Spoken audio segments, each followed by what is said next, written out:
नमस्कार साथियों, मैं देवेश शुक्ला आप सभी साथियों का स्वागत करता हूं आपके अपने YouTube प्लेटफॉर्म एग्जाम घर पर।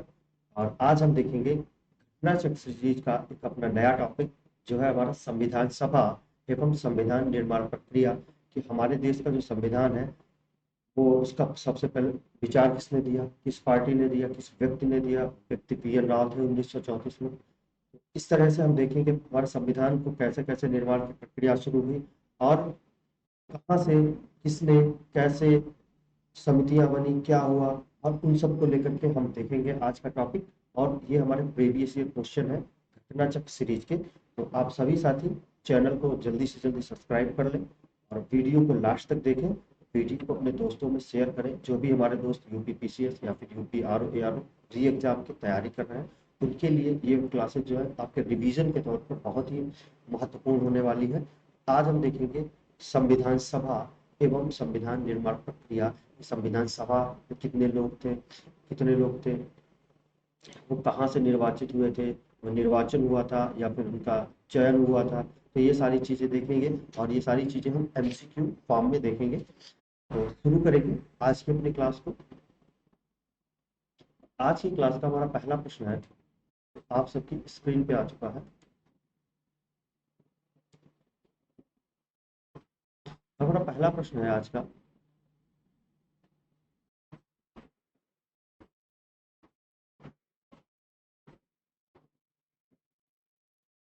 पहला प्रश्न है, भारत के संविधान की रचना हेतु भारत के संविधान की रचना हेतु संविधान सभा का विचार निम्नलिखित में से सर्वप्रथम किसने प्रस्तुत किया? क्या है प्रश्न?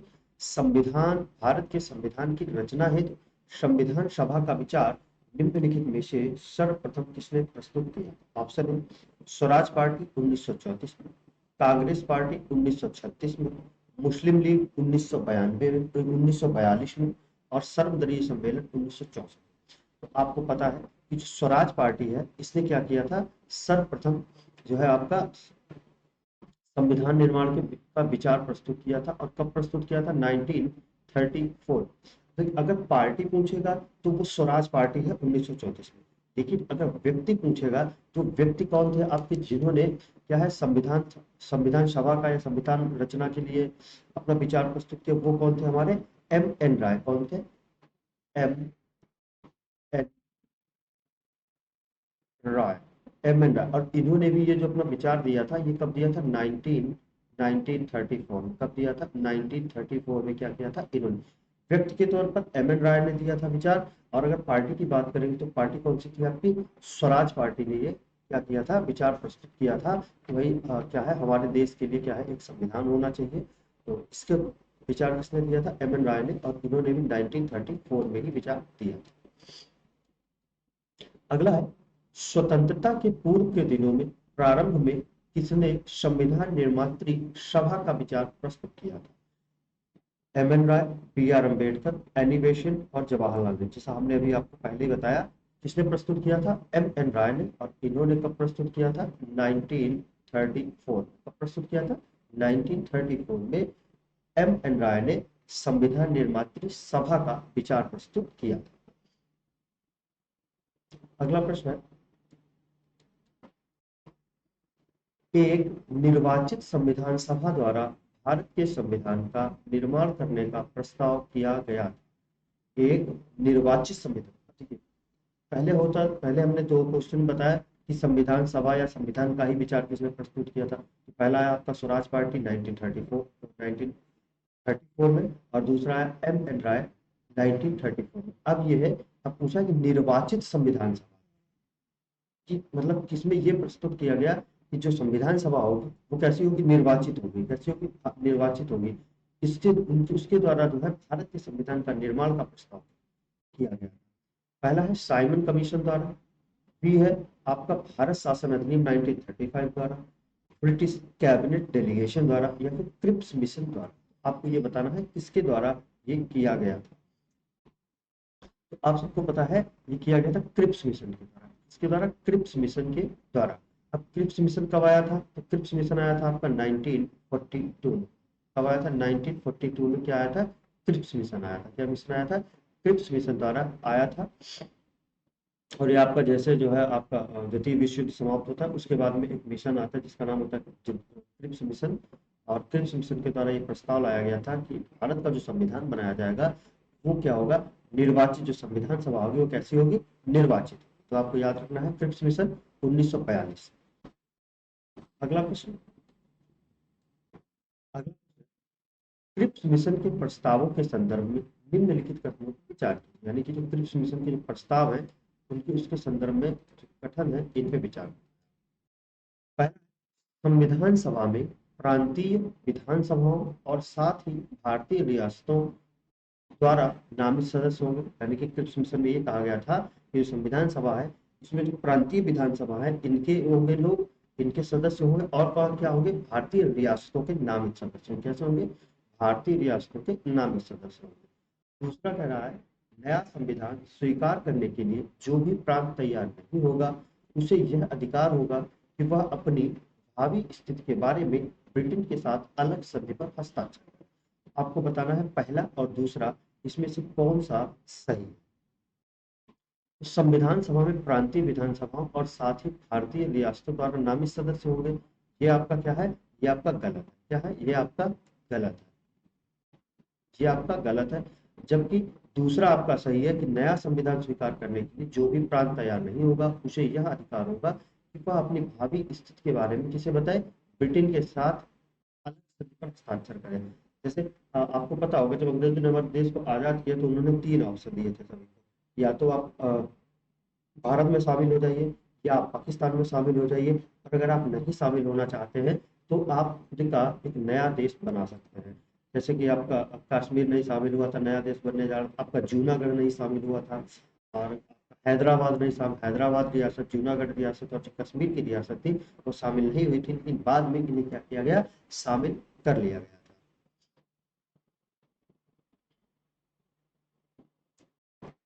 अभी हमने आपको बताया जो क्रिप्स मिशन है ये कब आया था, 1942। कब, 1942 में आया था। और ये किसकी अध्यक्षता में आया था, तो वो थे आपके स्टेफोर्ड क्रिप्स। कौन, स्टेफोर्ड क्रिप्स, स्टेफोर्ड क्रिप्स। ये मिशन था क्रिप्स मिशन, इसके अध्यक्ष कौन थे, स्टेफोर्ड क्रिप्स थे इसके अध्यक्ष। इनके अध्यक्षता में 1942 में क्रिप्स मिशन भारत आता है। और उसमें ये बात बताया जाती है कि कैसे जो है हमारा संविधान सभा का निर्माण, संविधान सभा का निर्माण किया जाएगा। जो संविधान, वह संविधान सभा क्या करेगी, भारत के लिए संविधान का निर्माण करेगी।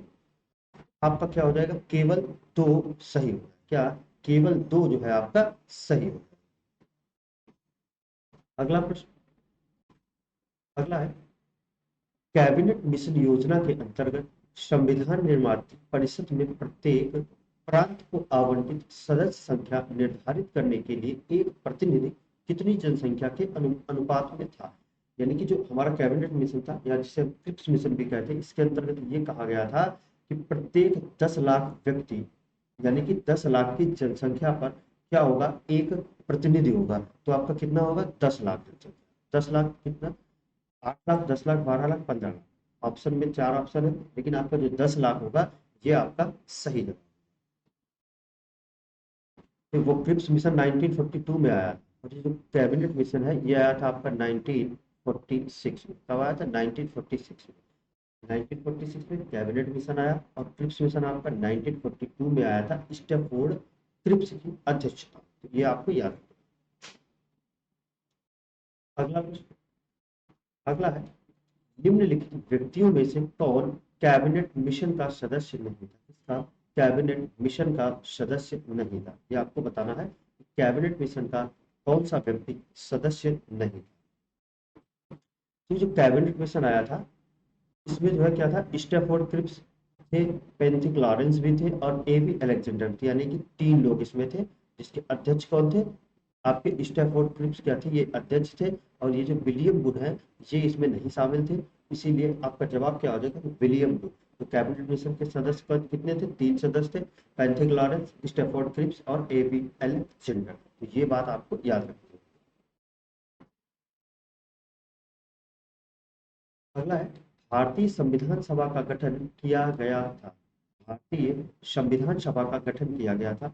पहला है भारत सरकार अधिनियम 1935 के द्वारा, ट्रिप्स योजना 1942 के द्वारा, कैबिनेट मिशन योजना 1946 के द्वारा और भारतीय स्वतंत्रता अधिनियम 1947 के द्वारा। भारतीय स्वतंत्रता अधिनियम कब आया? 1947 में। कैबिनेट मिशन योजना 1946 में आती है। ट्रिप्स योजना 1942 और भारत सरकार अधिनियम यह आता है 1935। बताइए क्या हो जाएगा? तो ये हो जाएगा आपका जो भारतीय संविधान सभा का गठन हुआ था, ये किससे हुआ था? कैबिनेट मिशन योजना 1946 में। इसके द्वारा कैबिनेट मिशन योजना 1946। अगला है 1946 में निर्मित अंतरिम सरकार में कार्यपालिका परिषद के उप सभापति थे। 1946 में जो अंतरिम सरकार निर्मित हुई थी, इसमें जो है कार्यपालिका परिषद के उप सभापति या उप सभापति कौन थे? जवाहरलाल नेहरू, डॉक्टर एस राधाकृष्णन, सी राजगोपालाचारी या फिर डॉक्टर राजेंद्र प्रसाद। इसमें जो उप सभापति थे वो कौन थे आपके? बताइए।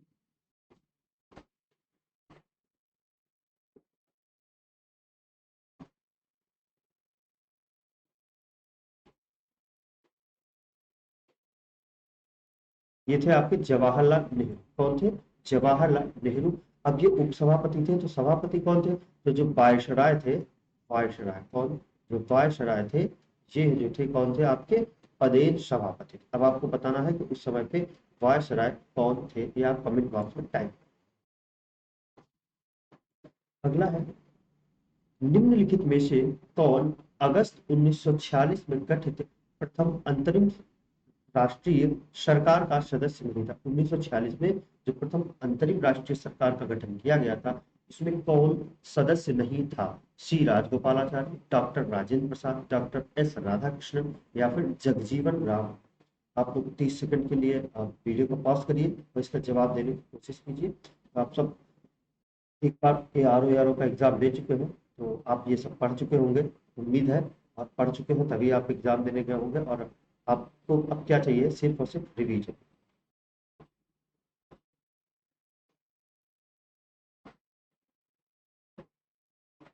राजगोपालाचारी कौन थे? ये थे आपके शिक्षा, क्या थे? शिक्षा मंत्री।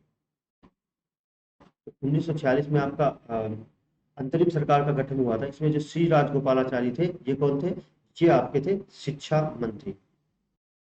और ये कौन थे आपके? राजेंद्र प्रसाद खाद्य मंत्री। क्या थे? खाद्य मंत्री। खाद्य मंत्री थे। इस राधा कृष्णन इसमें नहीं थे, तो ये आपका सही जवाब हो जाएगा। और जो जगजीवन राम थे, ये कौन थे आपके? ये थे आपके श्रम मंत्री। कौन थे? श्रम मंत्री बनाए गए। तो श्री राजगोपालाचारी शिक्षा मंत्री, डॉक्टर राजेंद्र प्रसाद खाद्य मंत्री और जगजीवन राम क्या थे आपके? श्रम मंत्री थे। अगला प्रश्न देखेंगे, और अगला है प्रथम अंतरिम राष्ट्रीय सरकार की घोषणा की गई थी। तो प्रथम जो अंतरिम राष्ट्रीय सरकार थी, इसकी घोषणा कब की गई थी?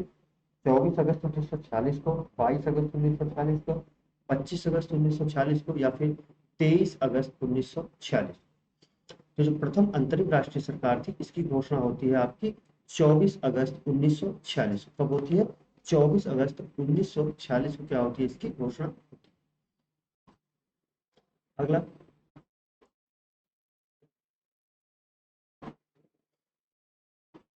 अगला है, इसमें कथन ये कह रहा है कि वेविल योजना के अनुसार कार्यकारी परिषद में हिंदू और मुस्लिम सदस्यों की संख्या समान होनी थी।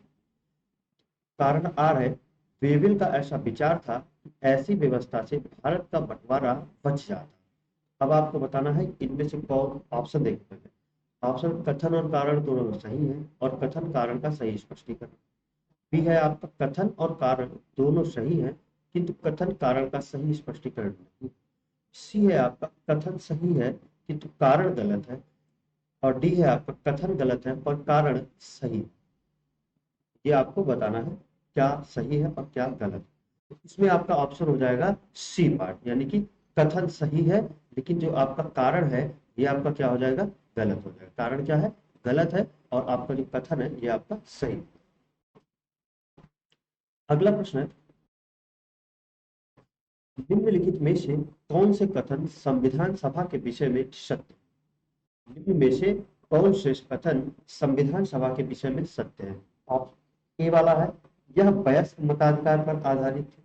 बी है, यह वह प्रत्यक्ष निर्वाचन का परिणाम थे। वह बहुदलीय निकाय थी, या फिर उसने अनेक समितियों के माध्यम से कार्य किया। तो आपको पता होगा कि संविधान में समितियां तो बनी थी, तो डी तो आपका पार्ट डी तो आपका क्या हो जाएगा, सही हो ही जाएगा। ठीक है, और वह प्रत्यक्ष निर्वाचन का परिणाम थे, नहीं, यहाँ पे प्रत्यक्ष निर्वाचन नहीं था। यह वयस्क मताधिकार पर आधारित थी, नहीं, ये वयस्क मताधिकार पर भी नहीं आधारित थी आपकी संविधान सभा। और यह एक बहुदलीय निकाय थी, हाँ ये बहुदलीय निकाय थी। तो आपका डी, सी और डी दो सही हो जाएंगे। सी और डी देखो किस ऑप्शन में है आपका, ये हो जाएगा आपका ऑप्शन नंबर सी, यानी कि वह जो हमारी संविधान सभा के विषय में क्या सत्य है, वह एक बहुदलीय निकाय थी, उसमें अनेक समितियां थी, लेकिन वह वयस्क मताधिकार पर आधारित नहीं थी, क्या संविधान सभा, और ना ही वह वयस्क मताधिकार पर आधारित थी, और ना ही यह क्या थी, आपकी प्रत्यक्ष निर्वाचन का परिणाम भी नहीं। अगला प्रश्न देखेंगे, अगला है, निम्नलिखित में से संविधान सभा के बारे में संविधान सभा के बारे में गलत कथन कौन सा? संविधान सभा के बारे में गलत कथन आपको बताना है कौन सा। इसने बड़ी संख्या में समितियों की मदद से काम किया। अभी हमने आपको बताया कि समितियां बनी थी, तो ये आपका सही हो गया, ये आपका जवाब नहीं होगा। और लिखा है उसमें से प्रारूप समिति सबसे महत्वपूर्ण थी। अब आप बताइए प्रारूप समिति के अध्यक्ष कौन थे और इसमें कितने लोग थे, ये आपको बताओ। बी है, अल्पसंख्यक समुदाय जैसे एंग्लो इंडियन और पारसियों को सभी में पर्याप्त प्रतिनिधित्व दिया गया था, ये भी सही है। अगला है, इसका निर्वाचन सार्वभौमिक वयस्क मताधिकार पर होता। अभी हमने बताया आपको कि वयस्क मताधिकार पर क्या हुआ था, इसका निर्माण नहीं हुआ था, इसलिए सी पार्ट आपका सही हो जाएगा। और डी है आपका, इसकी चुनाव प्रक्रिया 1935 के अधिनियम पर आधारित थी, ये भी सही है। तो गलत कौन सा है, इसका जो निर्वाचन था वो आपका सार्वभौमिक वयस्क मताधिकार पर नहीं हुआ। अगला प्रश्न देखें, अगला है, भारत के संविधान का प्रारूप तैयार करने वाली संविधान सभा के सदस्यों को ब्रिटिश संसद द्वारा नामित किया गया, गवर्नर जनरल द्वारा नामित किया गया था, या फिर विभिन्न प्रांतों के विधानसभा द्वारा चुना गया था, या फिर भारतीय राष्ट्रीय कांग्रेस और मुस्लिम लीग द्वारा चुना गया था। तो आप सबको पता है कि विभिन्न प्रांतों की विधानसभा द्वारा क्या किया गया था, इनको चुना गया था। तो आपको याद रखना क्या किया गया था, विभिन्न प्रांतों की विधानसभा द्वारा इन लोगों को क्या किया गया था, चुना गया था। अगला है, भारतीय संविधान के संदर्भ में के प्रति संविधान सभा के सदस्य उन क्या है, उन प्रति के लोगों द्वारा सीधे निर्वाचित हुए थे, या फिर सीधे जनता द्वारा निर्वाचित हुए थे, या उन प्रति नहीं, प्रांतों प्रांतों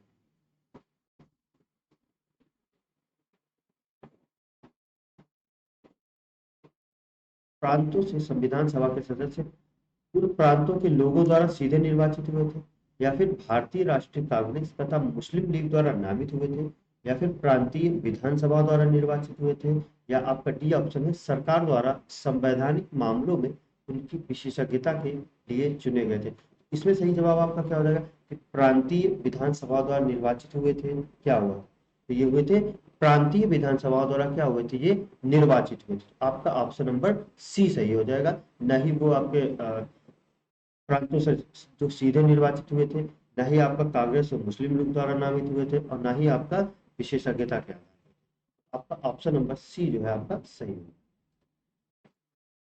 अगला है, संविधान सभा के सदस्यों का चुनाव कैसे होगा, सीधे जनता द्वारा, भारतीय राष्ट्रीय कांग्रेस के नामांकन द्वारा, भारतीय राज्यों के शासकों के नामांकन द्वारा, या फिर प्रांतीय सभा। तो ये आपको बता, सीधे जनता द्वारा तो आपका इनका निर्वाचन नहीं हुआ था, अभी हम पीछे देख चुके हैं कि प्रत्यक्ष निर्वाचन नहीं था, और क्या था, अप्रत्यक्ष निर्वाचन था, ना ही सीधे वयस्क मताधिकार के आधार पर भी नहीं था।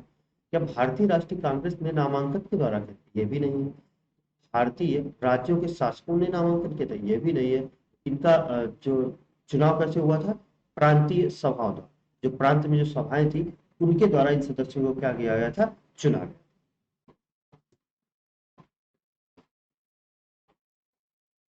अगला है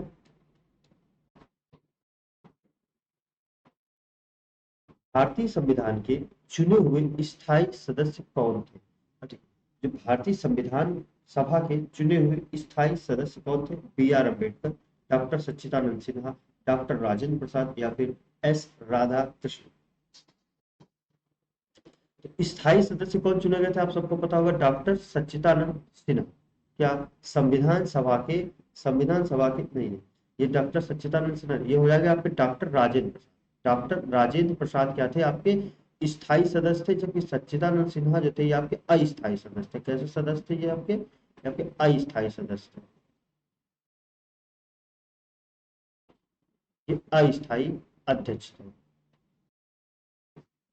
और जो डॉक्टर राजेंद्र प्रसाद है ये आपके स्थायी अध्यक्ष थे, किसके, संविधान सभा। अगला है संविधान सभा की प्रथम बैठक की अध्यक्षता किसने की थी। अब संविधान सभा की जो प्रथम बैठक थी इसकी अध्यक्षता किसने की थी, ये बताना है आपको। Doctor Rajendra Prasad, doctor B R Ambedkar, doctor Sachchidanand Sinha या फिर मौलाना अबुल कलाम आजाद। अभी हमने आपको बताया जो डॉक्टर सच्चिदानंद सिन्हा थे ये आपके अस्थायी अध्यक्ष थे, और इन्होंने जो आपकी पहली संविधान सभा की बैठक हुई थी इसकी क्या की थी, अध्यक्षता की थी। और दूसरी जो आपके संविधान सभा की बैठक होती इसमें क्या होता है कि स्थायी रूप से डॉक्टर राजेंद्र प्रसाद को क्या किया जाता है, अध्यक्ष चुना जाता है। तो आपका क्या जवाब हो जाएगा, अगर आप पहली बैठक की अध्यक्षता करी थी किसने, सच्चिदानंद सिन्हा ने, ये एक अस्थायी अध्यक्ष थे। और जो स्थायी अध्यक्ष बने वो कौन बने थे, डॉक्टर राजेंद्र प्रसाद। तो आपको ये याद रखना। अगला है डॉक्टर राजेंद्र प्रसाद को संविधान सभा का सभापति चुना गया सितंबर 1946 में, अक्टूबर 1946 में, नवंबर 1946 में या फिर दिसंबर 1946 में। यहाँ पर 40 नहीं, यहाँ पर 46 है, दिसंबर 1946। और यही आपका सही जवाब है कि दिसंबर 1946 में राजेंद्र प्रसाद को क्या किया गया था, स्थायी सभापति चुना गया, संविधान सभा का स्थायी सभापति चुना। अगला है भारत की संविधान निर्मात्री सभा के अध्यक्ष कौन थे? Doctor Rajendra Prasad, doctor B R Ambedkar, Jawaharlal Nehru या फिर इनमें से कोई नहीं। तो कौन थे आपके संविधान निर्मात्री सभा के अध्यक्ष, अध्यक्ष है आपके डॉक्टर राजेंद्र प्रसाद। क्या डॉक्टर राजेंद्र प्रसाद क्या थे, इसके अध्यक्ष थे। अगला है संविधान सभा के प्रथम मनोनीत उपसभापति कौन थे, कौन, संविधान सभा के प्रथम मनोनीत उपसभापति कौन थे, T T Krishnamachari, B T Krishnamachari, K Mukherjee, के मुखर्जी या फिर फ्रैंक एंथनी, ये आपको बताना।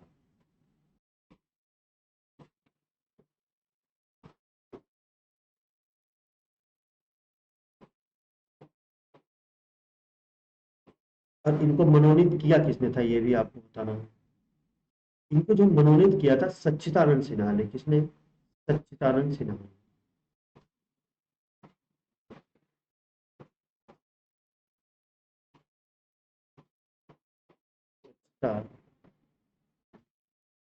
सच्चिदानंद सिन्हा ने इनको जो है आपका क्या किया था, मनोनीत किया था, कब, 1946 में, 9 दिसंबर 1946। क्योंकि 9 दिसंबर 1946 को क्या होती है, संविधान सभा की पहली बैठक होती है, और इसके अस्थायी अध्यक्ष कौन होते हैं, सच्चिदानंद सिन्हा होते हैं। तो यही क्या करते हैं आपके प्रथम उपसभापति मनोनीत करते हैं, और वो कौन थे आपके, फ्रैंक एंथनी। कौन थे, फ्रैंक एंथनी, जो संविधान सभा के क्या थे, प्रथम उपसभापति थे, जो कि मनोनीत हुए थे। और इनको मनोनीत किसने किया था, तो इनको मनोनीत किया था आपके जो बड़ उस समय पहली आपकी संविधान सभा जो 9 दिसंबर 1946 को होती है, इसके जो अस्थायी अध्यक्ष सच्चिदानंद सिन्हा, इनके द्वारा क्या किया गया था, इनको मनोनीत किया गया था। अगला है भारतीय संविधान सभा की स्थापना की गई, भारतीय संविधान सभा की स्थापना 9 दिसंबर 1946, 10 जून 1946, 26 नवंबर 1946 या फिर 26 दिसंबर 1949। कब किया गया था? 9 दिसंबर 1946 को क्या किया गया था? संविधान सभा की स्थापना की गई थी। या कहें तो संविधान सभा है, इसका जो पहला अधिवेशन है या पहली बैठक है, ये इसी दिन हुई थी। क्या हुई थी? पहला अधिवेशन या फिर पहली बैठक। संविधान सभा की पहली बैठक कब होती है? 9 दिसंबर 1946। अगला है, जवाहरलाल नेहरू ने भारत के संविधान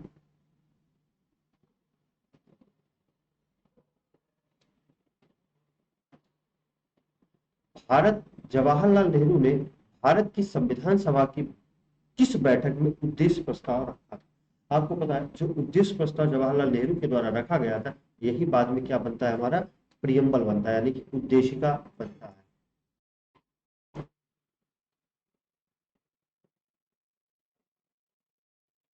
आपको बताना है कि जवाहरलाल नेहरू ने ये जो आपका उद्देश्य प्रस्ताव रखा था, ये कौन सी बैठक में रखा? ये आपको बताना, पहली में, दूसरी में, दूसरी, तीसरी, चौथी या फिर पांचवी, किसमें इन्होंने ये उद्देश्य प्रस्ताव रखा था? ये आपको बताना। तो ये इन्होंने रखा था पांचवी में। कब रखा था? पांचवी में। और ये कब हुई थी? प्रथम अधिवेशन की पांचवी बैठक थी। क्या थी? प्रथम अधिवेशन की पांचवी बैठक थी, 13 दिसंबर 1946। 13 दिसंबर 1946 को इन्होंने ये रखा था उद्देश्य प्रस्ताव।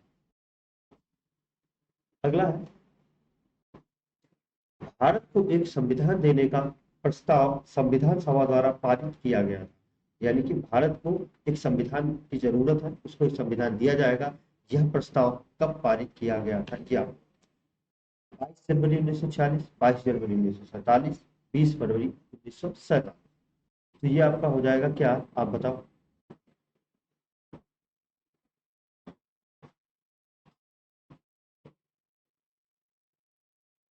तो ये हो जाएगा आपका 22 जनवरी 1946। क्या 22 जनवरी, सॉरी 22 जनवरी 1947?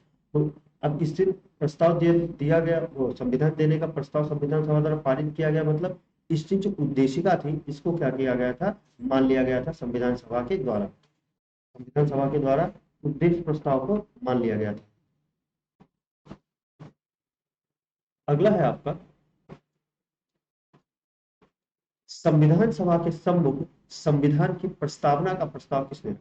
संविधान सभा के सम्मुख संविधान की प्रस्तावना का प्रस्ताव किसने रखा था? तो ये कौन थे आपके? जवाहरलाल नेहरू। कौन थे? जवाहरलाल नेहरू ने उद्देश्य प्रस्ताव रखा था। कहां पे? आपका संविधान सभा के सामने। अगला है, भारतीय संविधान के निर्माण से संबंधित निम्नलिखित कथनों में से कौन सही है? पंडित नेहरू ने उद्देश्य प्रस्ताव रखा था, ये आपका सही है। उद्देशिका बहुत महत्वपूर्ण उद्देश्यों की पूर्ति करती है, ये भी आपका सही है। संविधान को भारत के लोगों ने आदेशित किया था, ये भी आपका सही है। राज्य के मुखिया को लोग प्रत्यक्ष रूप से निर्वाचित करेंगे, ये आपका क्या है? ये भी सही है या क्या सही है? बताइए। अब देखिए, राज्य का मुखिया कौन होता है आपका? यानी कि राष्ट्रपति। क्या? राष्ट्रपति। अब आप बताइए, क्या राष्ट्रपति का प्रत्यक्ष निर्वाचन होता? नहीं, तो ये आपका गलत हो जाएगा। और 1, 2 और 3 आपका सही हो जाएगा, यानी कि ऑप्शन नंबर ए जो है आपका सही है। अगला है, भारतीय संविधान को बनाने हेतु भारतीय संविधान सभा के कुल कितने अधिवेशन हुए थे? ये आपको कितने अधिवेशन हुए थे? कितने अधिवेशन हुए थे? ये आपका हो जाएगा 11 या फिर 12। 11 या फिर 12, क्योंकि जो 26 नवंबर को हमारा संविधान लागू हुआ था, वो क्या थी? 11वीं थी बैठक। और उसके बाद में जब 26 जनवरी 1950 को एक बार फिर से पूरी संविधान सभा जुड़ती है, और वहां पे क्या होता है, उस दिन जब पूरी तरह से हम संविधान को अपनाते हैं, तो हमारी काउंटिंग के हिसाब से, वैसे अगर बनाने की बात करें तो 11 ही होते हैं, लेकिन बाद में 11 होते हैं, और वो वाली बैठक को भी ऐड कर लेंगे तो क्या होता है? 12 होता है। तो आपको कंफ्यूज नहीं होना है। आपको क्या है, एग्जाम में 11 दिया है तो 11 टिक करना है, और 12 दिया है तो आपको 12 टिक करना है, दोनों नहीं दिए। अगला है, भारत की संविधान सभा की अंतिम बैठक की सही तिथि। भारतीय संविधान की अंतिम अंतिम बैठक की सही तिथि बताइए। यहाँ पे डी ऑप्शन है, डी आप लिख लो, नन ऑफ डी, यानी कि इनमें से कोई। अंतिम बैठक कब हुई थी? तो ये होती है आपकी 22 जनवरी 1950। कब होती है? 22 जनवरी 1950 को। ये कौन सी हो जाएगी आपकी? 26 नवंबर 1949 को आपकी 11वीं होती है बैठक, यानी कि जिस दिन क्या होता है हमारा संविधान के कुछ भाग को स्वीकार किया जाता है। 24 जनवरी 1950 को क्या होती है, 12th होती है, जब हमारा पूरा संविधान क्या होता है, लागू। तो ये बात आप याद रखेंगे, 11 या 12 दो में से एक नंबर।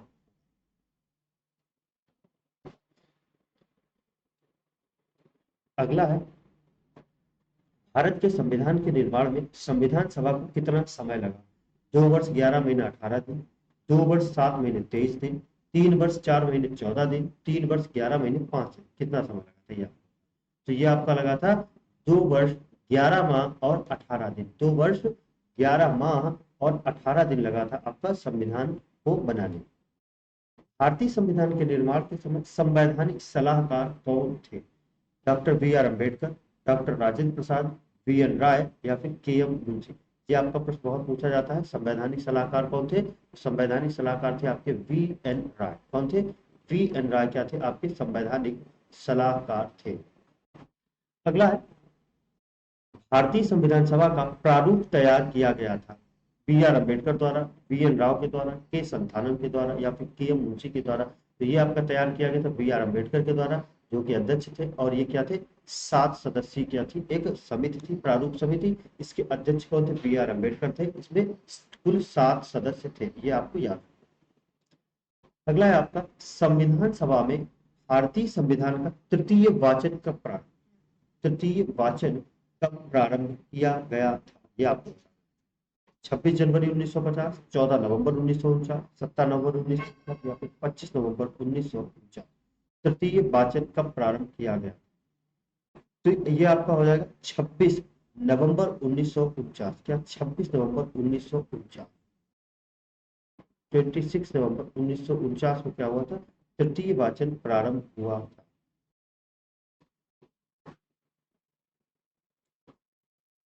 ये 26 नहीं, 17 नवंबर 1949।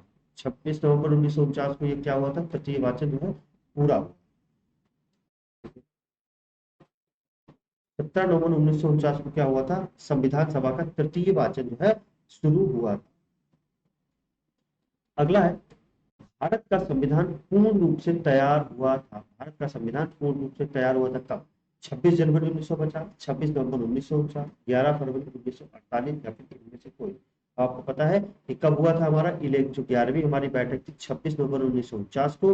इस दिन ये हमारा संविधान पूरी तरह से तैयार हो गया था। और संविधान सभा ने क्या किया था? इसके कुछ अनुच्छेदों को, कुछ आपके संविधान को क्या किया गया था? इसी दिन स्वीकार किया गया था और इसी दिन से लागू भी किया गया।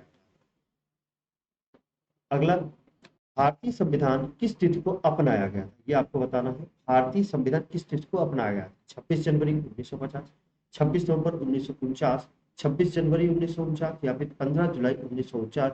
तो हमारा जो संविधान है ये अपनाया गया था 26 नवंबर 1949 को। और 26 जनवरी 1950 को क्या हुआ था? हमारा संविधान पूर्ण रूप से लागू हुआ था, अपनाया गया था 26 नवंबर 1949। अगला है, भारतीय संविधान कब लागू? भारतीय संविधान कब लागू हुआ था? ये बता।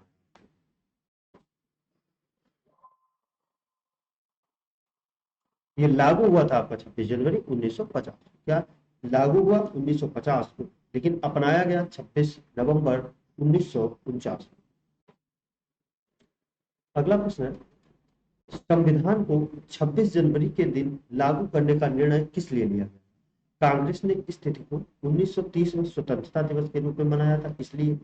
इस तिथि को 1942 में भारत छोड़ो आंदोलन प्रारंभ किया गया था, इसलिए। या फिर यह एक शुभ दिन था, कौन सा? 26 जनवरी 1950 या फिर उपयुक्त में से कोई नहीं। कौन सा आपका हो जाएगा? तो इसमें क्या है, 1930 में कांग्रेस ने क्या किया था? 26 तारीख को क्या किया? 26 जनवरी को क्या किया था? आपका स्वतंत्रता दिवस के रूप में मनाया था, इसलिए क्या है, 26 जनवरी के दिन उन्होंने क्या किया? अपना संविधान लागू किया। और कोई भी वजह नहीं थी, ना ही दिन शुभ था, ऐसा कुछ नहीं है। दिन तो शुभ था ही खैर हमारे देश के लिए, क्योंकि उस दिन हमें क्या मिला था? एक हमारे देश का नया संविधान। अगला है, संविधान दिवस किस तिथि को मनाया जाता है? तो संविधान दिवस को मनाया जाता है 26 नवंबर को मनाया जाता है। कब मनाया जाता है आपका? 26 नवंबर को क्या मनाया जाता है? संविधान दिवस मनाया जाता है। संविधान को अपनाया गया था किसके द्वारा? संविधान सभा द्वारा, ब्रिटिश संसद द्वारा, गवर्नर जनरल द्वारा या फिर भारतीय संसद द्वारा? तो संविधान सभा द्वारा। तो संविधान को अपनाया गया था किसके द्वारा? संविधान सभा के द्वारा अपनाया गया था, याद रखना, संविधान को संविधान सभा द्वारा अपनाया गया।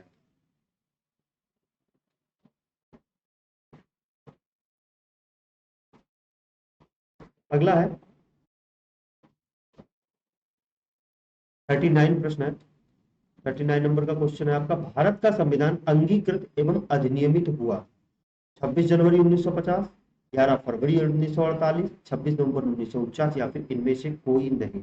ये हो जाएगा आपका क्या, कब अधिनियमित हुआ था? हमने कब बताया, कब अपनाया गया था अधिनियमित, यानी कि 26 नवंबर 1949 को अधिनियमित किया गया था। किसके द्वारा? संविधान सभा के। अगला है डॉक्टर बी आर अम्बेडकर का संविधान सभा में निर्वाचन हुआ था कहां से? पश्चिम बंगाल से, मुंबई प्रेसिडेंसी से, या फिर तत्कालीन मध्य भारत से, या फिर पंजाब से? तो जो अम्बेडकर है, इनका जो आपका निर्वाचन हुआ था, ये आपका हुआ था मुंबई प्रेसिडेंसी से। कहां से? मुंबई प्रेसिडेंसी से इनका क्या हुआ था? निर्वाचन हुआ था। अगला है कथन ए, भारत का संविधान देश की आवश्यकताओं की पूर्ति करता है। और आपका कारण आर है इसके लिए, इसको एक ग्रहित संविधान कहा जाता है, ये आपको बताओ।